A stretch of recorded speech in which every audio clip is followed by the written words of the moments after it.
नमस्कार दोस्तों।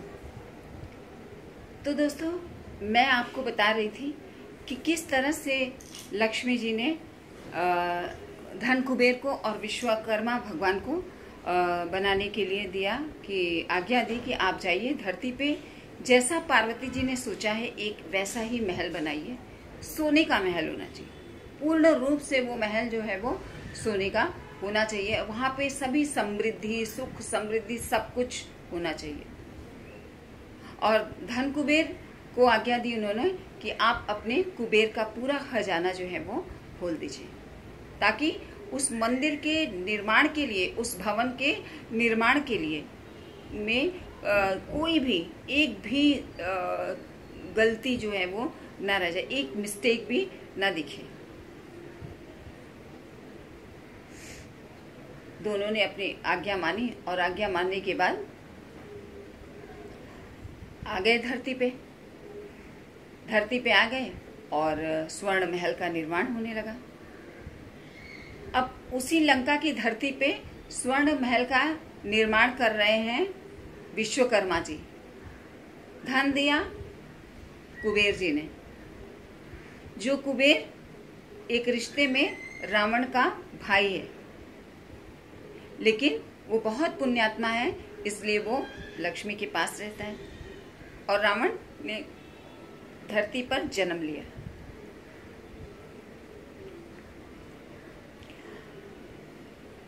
रावण विश्वकर्मा जी निर्माण करने लगे महल का, पूरी धरती को सोने का बनाने लगे। और फिर वहीं से मंत्र के उच्चारण की जोर जोर से आवाज आने लगी। ओम श्रीं ओम, ओम श्रीं ओम, ओम श्रीं ओम।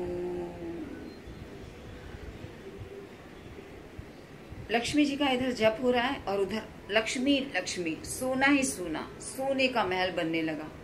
रावण ने देखा, बड़ा खुश हो गया, बड़ा प्रसन्न हो गया, क्योंकि वो मनुष्य का देह लेकर धरती पे आया था। तो भगवान से पूछने लगा, भगवान विश्वकर्मा से पूछने, पूरी दुनिया को बनाने वाले विश्वकर्मा हैं, इसलिए उन्हें भगवान विश्वकर्मा कहा जाता है, क्योंकि वो क्रिएटर जो है ब्रह्मा जी जो है, ब्रह्मा जी का मेन काम करने वाले जो है, मुख्य काम करने वाले इस धरती और इस दुनिया को, खास करके इन सारे भवन निर्माण वगैरह, मंदिर निर्माण जो होता है वो विश्वकर्मा जी की कृपा से ही होता है। तो इन्हें विश्वकर्मा भगवान कहा जाता है। उन्हीं की कृपा से हमें भवन वगैरह, सुंदर भवन वगैरह प्राप्त होता है।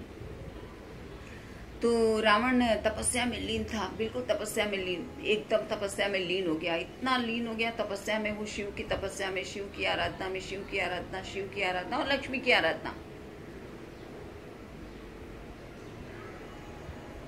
जब लक्ष्मी जी की उसने पूजा की तो उसने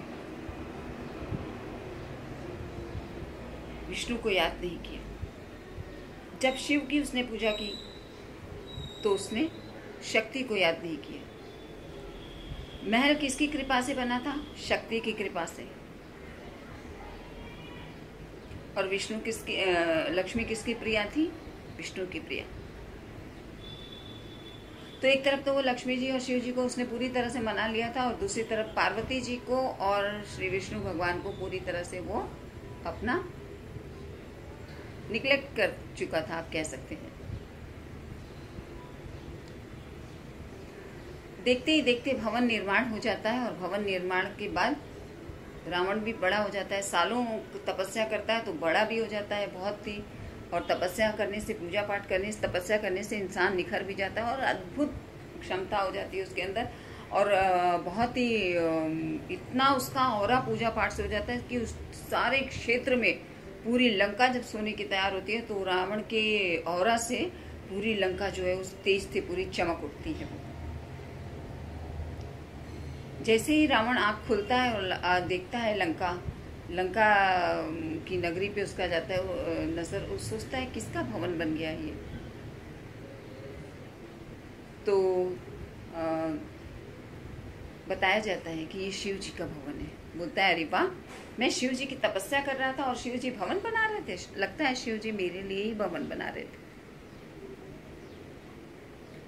विश्वकर्मा जी ने बोला नहीं, ये पार्वती जी की आज्ञा से ये महल बना हुआ है, पार्वती जी के लिए ये महल बना हुआ है। रावण बड़ा प्रसन्न होता है, बोलता है कोई बात नहीं, बहुत अच्छी बात है, शिव और पार्वती यहाँ रहेंगे तो रोज मुझे भोलेनाथ के दर्शन करने के लिए करने को मिलेगा, और इसी बहाने मैं लक्ष्मी को प्राप्त करने की तरह तरह की तपस्या और आराधना से मैं उन्हें मनाता भी रहूँगा, यानी पटाता भी रहूँगा। बड़ा खुश हो जाता है वो। बड़ा खुश होने के बाद तपस्या पूरी करता है। तपस्या पूरी करने के बाद वो अपने घर पे जाता है। इधर माँ लक्ष्मी, माँ सरस्वती और माँ पार्वती देखती हैं कि महल बहुत सुंदर बन गया। विष्णु भगवान भी देखते हैं, बोलते हैं महल बहुत सुंदर बन गया। शंकर जी भी देखते हैं महल बहुत सुंदर बन गया। शंकर जी जानते हैं कि ये महल किसके लिए बना है। केवल शिव और सरस्वती ही जानती है कि ये महल किसके लिए बना है। सरस्वती जी इसलिए क्योंकि सरस्वती जी ज्ञान की अधिष्ठात्री है, बुद्धि देने वाली है, और बुद्धि, अच्छी बुद्धि और बुरी बुद्धि दे के समय असमय पर वही सारी चीजें और सारे घटना चक्र को आगे आगे आगे आगे बढ़ाते रहती है। बिना उनकी कृपा के कुछ भी संभव नहीं है। हम एक शब्द भी नहीं बोल सकते। तो जब इतना सुंदर महल बन गया तो उन लोगों ने एक मीटिंग रखी भगवान ने, और कहा कि इतना सुंदर महल बन गया है तो इसका जो गृह प्रवेश कराना, वास्तु पूजा कराना, उसके लिए किसको बुलाया जाए। उसके लिए तो ऐसा ही पंडित ढूंढना पड़ेगा जैसा कि वो महल है। तो धन कुबेर जो कि रावण के भाई थे, उन्होंने सजेशन दिया कि भोलेनाथ अगर आज्ञा हो तो मैं बात कहूँ। बोलते हैं कहिए। तो उन्होंने माँ लक्ष्मी को बोला कि माँ लक्ष्मी, धरती पर रावण के जैसा कोई भी पंडित नहीं है, इतना बड़ा विद्वान कोई भी नहीं है। अगर रावण ने वास्तु पूजा की और गृह प्रवेश कराया तो महल पूरी तरह से शुद्ध हो जाएगा, और महल का जो वास्तु है वो भी एकदम चमक जाएगा, और सभी वहाँ उस महल में सुखी और संपन्न रहेंगे, और बहुत ही सुखपूर्वक लंका के वासी जो है वो लंका में रहेंगे। पार्वती जी ने बोला तथास्तु, सो बी इट, ठीक है, ओके, नो प्रॉब्लम। तिथि और मुहूर्त के हिसाब से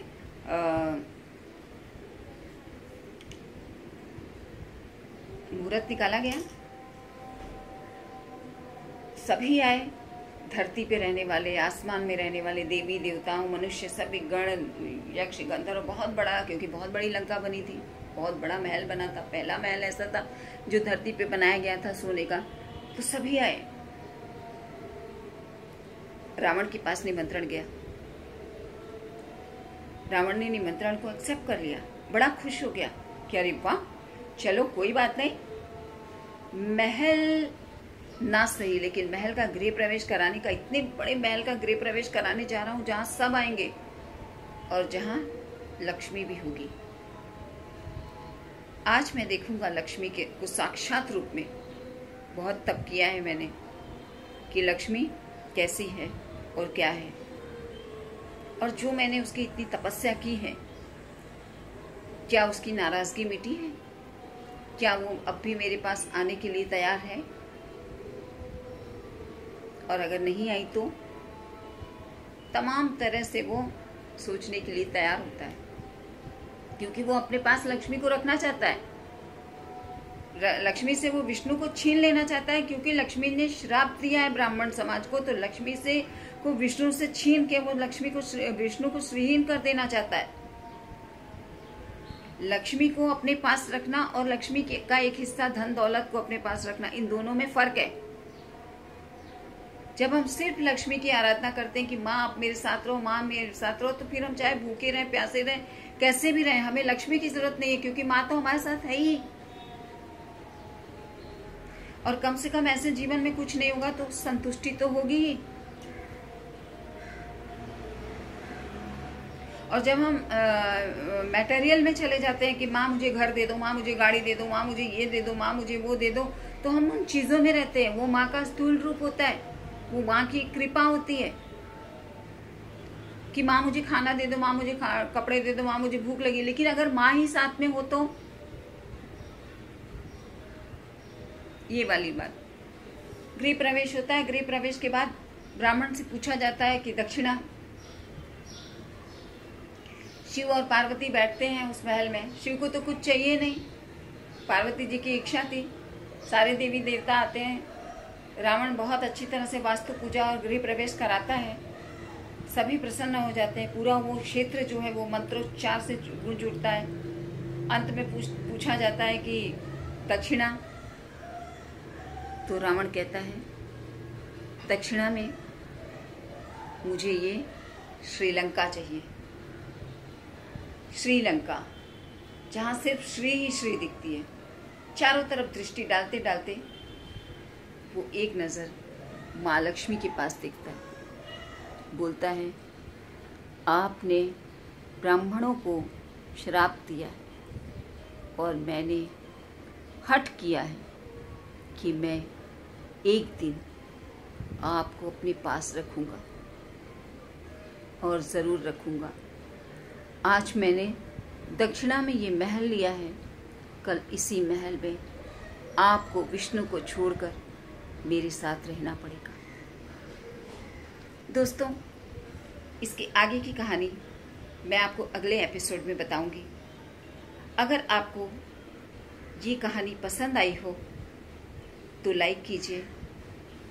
और हाँ दोस्तों, आगे और अच्छी कहानी सुनने के लिए सब्सक्राइब करना ना भूलिए। धन्यवाद।